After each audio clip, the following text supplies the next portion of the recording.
Good morning and welcome to day 15 of the Arctic adventure. I parked at the harbor of Luleå for the night. It's 7:10 and there should be rain at 8, so we gotta do a super fast city tour today. But let's just get walking and see where we end up. So from what I've seen, that's the harbor and the marina, and you can actually see the icebreakers in the back. The huge yellow things, those are ships. And then the city center pretty much spans this way, and there's another kind of peninsula to the left. That's the harbor, then there's the train station, here's kind of the city center, and then that's the peninsula I talked about. And we should be there in like 2 blocks, but it certainly doesn't look too central so far. But to be fair, there are only about 50,000 inhabitants, so it's not gonna be like the biggest city we've ever visited. From what I've seen, it's pretty much the hub for all things transport and also education for the northern part of Sweden. So it's the 7th biggest harbor in Sweden for shipping goods. There's a pretty big steel industry. The Swedish Air Force has its F-21 wing station here, and also based in Luleå is one of 3 technical universities of Sweden, and this one has about 15,000 students. Right now it feels like I'm the only person in this city. It's completely quiet. Now, don't these buildings look a bit like an Arctic expedition station? I mean, we aren't too far out from the Arctic Circle, but the city has a pretty interesting vibe. I think we made it onto the main street now.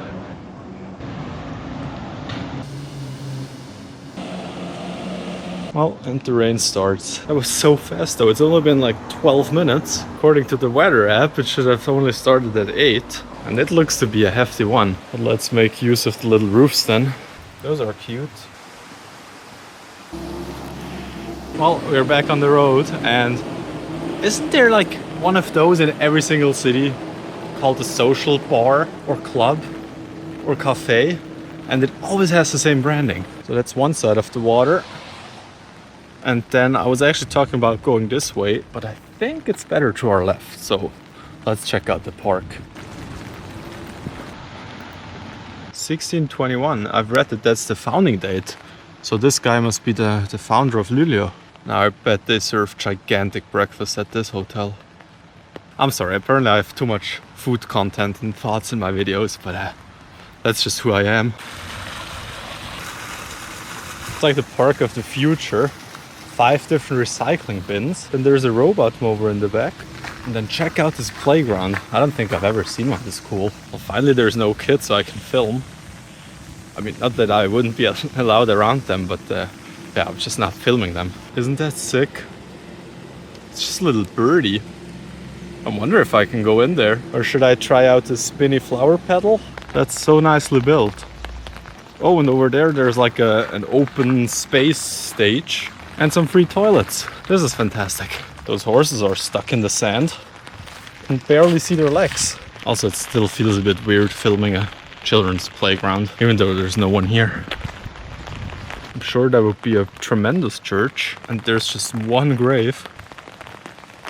The rain's picking up quite a bit, I'm sure you can hear it. And my shoes are already pretty wet. But I promised you a city tour, so we're gonna do this city tour. Then maybe from this side we have a better view. That's quite interesting as well. Yeah, we see a bit more of the church from here. That looks like some sort of royal building. I gotta say, I kind of like Swedish churches. They aren't like super fancy and weirdly, how do you say that, overcomplicated. But they're also not just concrete cubes. I think they found a pretty good mixture. But I don't know what the building style is called. The rain's getting worse and worse, but I still wanted to check out the little harbor cranes. I mean, I don't know why I call them little, because they are gigantic. That's also a fancy building at the end, but that's certainly too far to walk. That's a full-on rainstorm now. I gotta find a cafe later on to dry off. That's for sure. How do we get over there? Shall we just go for it? This is some Swedish swamp right here. Also, that's a 2-day music festival and it's starting today. So, yeah, pretty bad timing. So I guess we're not gonna get any closer than this. The name is pretty fitting though. So we just finished up the loop around pretty much all of the city center. So I could definitely see that it's a northern city. But then I think we'll end up in Kiruna, probably in 2 days. And that is actually the city that's furthest north. That's gonna be another completely different experience. Kind of a shame that we can't go check this one out. All right, let's head back to the van and make some breakfast because I'm already so wet. So that's some information about the icebreakers that sit over there. And first, I thought the yellow buildings were like buildings from the harbor, because they don't look like they fit on the hulls of the ship. Let's see how much ice they can break. Oh, that's in English over here. 1.9 meter thick at 3 knots. That's like half the top speed of some of the smaller sailing boats. Well, that's it for my umbrella. It really is windy and stormy and rainy. Kind of a shame, but I guess it's part of coastal living. Yeah, I think it's time to retire the umbrella for now.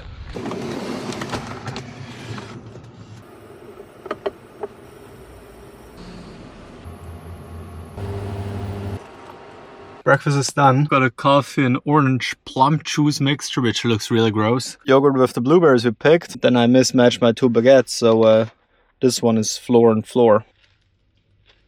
Cream cheese and jam is so good. Now let's give the blueberries a try. Yeah, they're pretty good. Well worth all the effort picking them up. Alrighty, I think I have a pretty exciting plan for today. So I just finished up editing another episode, and that's gonna be uploading soon. And so far I never really checked the weather app to plan like my route. I just went wherever I wanted to go and then settled with the weather I got. But the problem today, so that's the entire width of Sweden, and it's just pretty much raining all day long everywhere, which means there isn't much to do outside. So the episode takes a bit more than half an hour to upload, which is plenty of time to get all this mess cleaned up. And also had to will it one more time, because that's the last one before we're gonna head up north. We're definitely gonna hit the polar circle and maybe make our way into Kiruna, the city I talked to before. It is about 400 kilometers, but yeah, when it's raining I really feel like driving, so I think that's gonna be a fun day. Dishes are done. So now I gotta clean up this mess in here.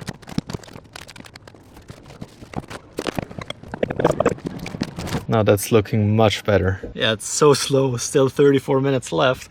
But I just filled up the water jug with hot water, so we're not gonna shower cold tonight. And I'm off to Willys to get a big shopping going. And that's gonna be the route for the day, which is pretty much across the entire width of Sweden. Just about 5 hours and 400 kilometers. And also we're still running exclusively on solar, and we are running a bit low at 36%. So I think it's time to turn the DC-DC charger on again, so we can top up the battery today. I think I bought way too much stuff. That's all for the pantry.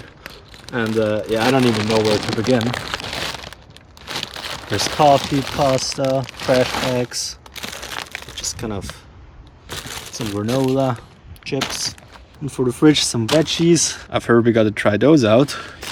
Cheese, coffee, some potato soup, and more yogurt. And all of that for 65 euros. But let's put everything away and then hit the road as fast as possible, because it's already 11:30 and it's starting to rain again. Well, no, I think that was pretty good timing, because it started raining quite heavily again.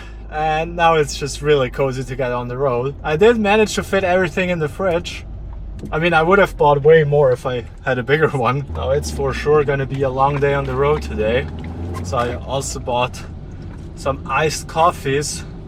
Yeah, that's my guilty pleasure. But I thought when it's raining, it's not really fun to park up on a rest spot and then make your coffee there. So yeah, we're going the unhealthy but easy route. That said, let's make our way out of the city and then speed through until the first gas stop, which is probably going to be in like 100 kilometers. And to the Arctic Circle memorial thingy, it's gonna be another 50 from there. And that's probably gonna end up being our lunch spot as well. Now, the longer we drive, I really feel like we're entering deeper into the wilderness. And that right there is the first car I've seen in about 5 minutes. And I mean, this is the biggest road driving through the countryside over here. So now my plan was to drive until we have like 25 to 30 kilometers of range left, then look for a gas station.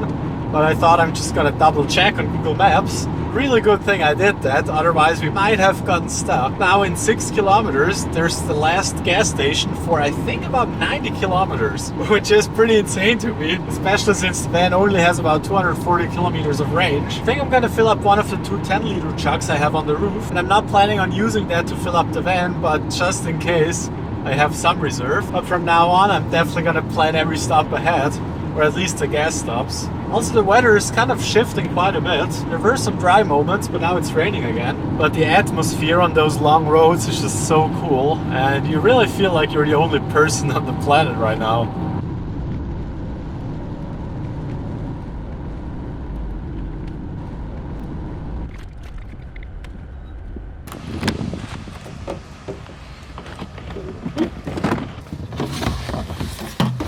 Also, the battery is getting charged pretty quickly.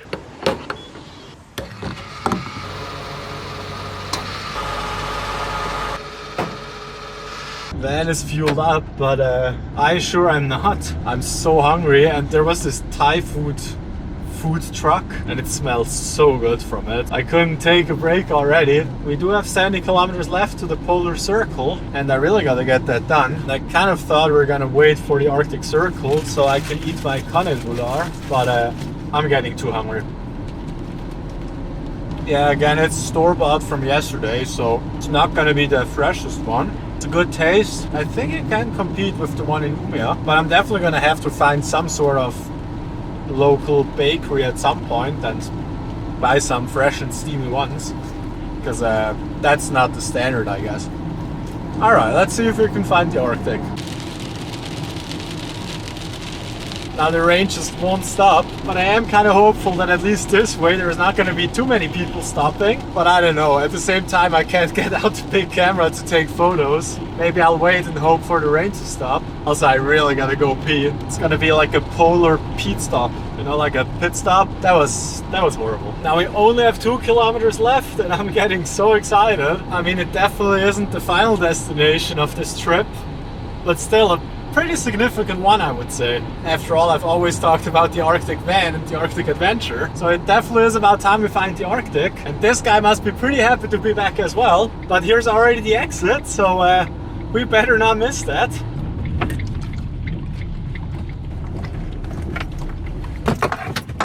And how cool is that? The rain just stopped and we're completely on our own here. So that's the famous sign. That's so cool. I'm so excited. I know it's kind of rude, but do you think I can park the van on the grass to get like a sick photo? Honestly, I don't care. Let's just do that. And then I guess that's the Arctic Circle. I mean, I've already stepped over there, but let's make it official. Honestly, couldn't tell a difference. Feels kind of the same. And then people leave like letters for each other. That is so cute. Oh, well, I don't want to spark a controversy here, but this is hilarious. That's actually from the Jehovah's Witnesses. And I gotta say, I like the guy who responded. Now it's official, we made it to the Arctic Circle, and that's just so exciting. Please don't tell anyone about this. I'm just so happy to be here. But now it's already starting to rain again. So I just want to read the little signs real quick. And then we've got our Swedish treat. That's all Swedish though. But then over here, that looks better. Let's go for the middle one. The Arctic Circle. The Arctic Circle is the southernmost latitude where the midnight sun can be seen at the summer solstice. Its position is defined by the inclination of the Earth's axis, which varies under the influence of the sun, the moon and the planets. During a period of 40,000 years, the Arctic Circle moves southwards and northwards within an area 180 kilometers wide. During a period of 18.6 years, it also moves within an area 570 meters wide. The Arctic Circle will reach its northernmost position in the year 12,000, return here in 20,000 to reach its southernmost position in 32,000, and so forth.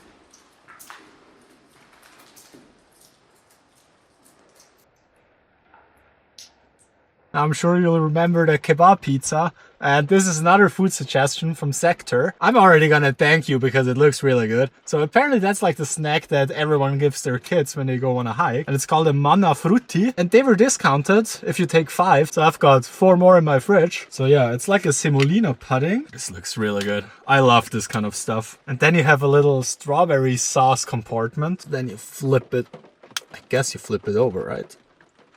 Press that out.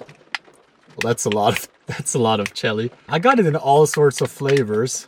So we're gonna try some manna frutti on this trip. I think one is with like lime, summer breeze edition. That was kind of strange. I gotta get all of it up. All right, so that's the first manna frutti I ever had at the Arctic Circle. Cheers. Oh shit.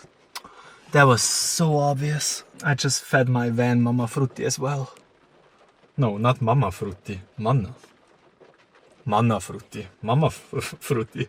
Sounds a little weird. I don't think the camera's gonna focus. But this stuff is so good. I'm glad I bought 5. And also no wonder kids crave it here. So yeah, thank you Sector. Keep your tips coming. Also now I gotta clean up my van. Couldn't have seen that coming. Alright, off we go again. It's 2 hours later. I had my little break and then a van parked up behind me, which I spotted before, which is a super cool old Mercedes. But then we got talking and we showed each other's vans and they had such a nice build out. It was just, yeah, fantastic to talk to. I still had 3 hours of driving left. So without any brakes and going full speed, we're gonna be there at 7. So yeah, that's pretty bad. We're in Jokkmokk or Jokkmokk, I don't know. And that's also one of just a few little villages before Kiruna. Ooh, now look at that water. Also, I didn't have any lunch aside from the monofrutti. As I said, it's already 4. I'm really hungry. I was planning on making some stuff at the circle place, but with the rain and then once we got talking, yeah, I didn't get to that.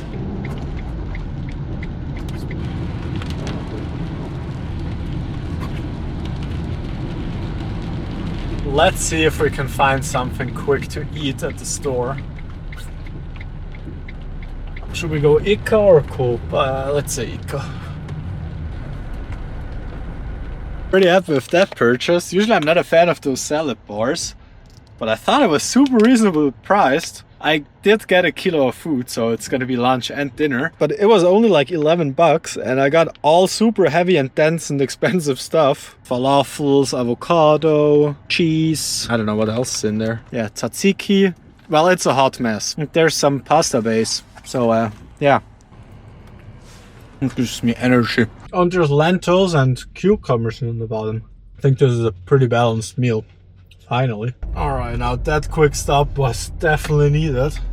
And I got some energy back. Also check out this store. That's actually pretty interesting in Sweden how it works with the alcohol. Because at the regular stores you're only allowed to buy alcohol that's below 3.5%. So all the beers you have there are just capped at 3.5, and everything with more alcohol in it has to be bought at the Systembolaget, and that's a state-run chain of liquor stores, and all the liquor sales in Sweden have to go through there. So I think even if you're a restaurant, you gotta order from them, and they have various ways to kind of hinder the alcohol consumption of the Swedish people. For example, they're not allowed to do any promotions at the stores, and then within a category they aren't allowed to prefer a single brand or drink. So for example, by refrigerating those, which means most of the time they don't sell refrigerator beer at all, because then they would have to cool down all the beer they sell. I think that's pretty interesting, and I definitely had no idea about that. Now we made our way onto a gigantic power plant.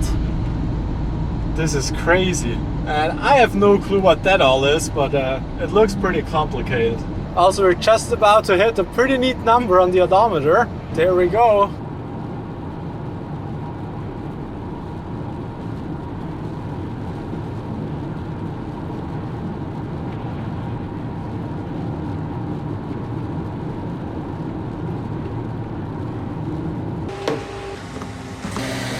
Alrighty, so hopefully that was the last stop for the night, because it's already taking me so long to get here. So now we have 117 kilometers left, and according to Google Maps that's gonna take us 1 hour and 45 minutes. I found it pretty cool how you really saw how kind of remote it's getting up here. So that sure was some interesting driving, and the construction sites, well, I mean, those roads have to be the worst ones of the trip so far. There were huge puddles. Yeah, it was crazy. It really felt like I'm off-roading. But then with the clouds in the sky, it's just such a cool drive. And I'm not sure if the camera's gonna pick it up, but there's some clouds that are super low and like really thick and white, and I don't know, they just look like cotton balls that you can almost touch. I've never seen that. But now after almost 400 total kilometers for the day and probably 5 or 6 hours of driving, we're only out 4 kilometers from the city. We can already see the town in the back. Now it's pretty much a pure mining town, but I'm gonna have some facts ready for you tomorrow during the city tour. Now the parking spot isn't gonna be the coolest one, because quite frankly in Kiruna the camping situation is pretty harsh. So we're just gonna go on a normal parking lot. which should be free. Probably not going to be the most romantic evening, but I think the drive here already made my day. One, I can spot a dollar store from here. And I've seen those all over the country. And also there's a Willys here, but I think it is closed right now and it only opens up in fall. But yeah, we'll have to check on that as well. Im Kreisverkehr abfahren auf Malmwegen. Nach 600 Metern erreichst du das Ziel. And it really does already feel like an explorer's town. I mean, that said, check out the roundabout. It's just a gigantic shovel. Ooh, there's a lot of people. The parking spot is packed. Yeah, that doesn't look good.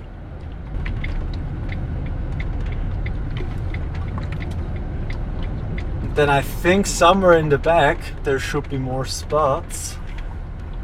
There's an RV parked at the back of the street over here. So here there's actually a sign for the RVs. Oh yeah, I think that's a little RV park. It looks pretty gross, to be honest. But we don't really have any options. Yeah, we're completely in the swamp here. That's what I meant with the trashy spot. But at least I have a gravel patio. And then that's one of the cool buildings. Yeah, tomorrow's gonna be a blast. Also dirt splashed up the van up to here. And I mean, just check out the back. It's gross. Now the shower water was still like 28 degrees according to my electric pump. It felt way better than showering with the 15-degree water I'm used to. Then also pretty good timing that we got here at just about 8, because in the meantime those two showed up and then the one over here. And I mean, so far, like all the campers, they always stayed inside, except for today when I couldn't kind of hide behind my van when taking a shower. They just all had their doors open and were staring right out. But if it makes them happy, then good for them, I guess. So I'm gonna finish my salad now, and it is so tasty. But this time I'm definitely gonna eat slower. While eating dinner, the sun came out and there was some pretty neat sunset action. Also, it's a bit hard to film it here because I can't sit up, but it's so cozy in here. I just love it. It really feels like I'm in a little chalet on a mountain with the wooden ceilings and the warm light. I mean, I usually don't turn that on. So the new segment will be showing you the route I drove. I don't know why I didn't do it earlier, so thanks to all who suggested that. I'm just gonna go off the GPS tracker. So we started down in Luleå and then drove through Boden, stopped here for, I don't know. Then there was the Arctic Circle stop, fuel, and then all the way up to Kiruna. And in total, that was just short of 400 kilometers. Oh, and the battery's back up to 69%. So plenty of power for cooking my morning coffees again. Now, as for tomorrow, you already know what the game plan is. I'm gonna spend a full day in Kiruna, probably get up quite early, which means I'm gonna hit the bed. So good night, and I'll see you tomorrow.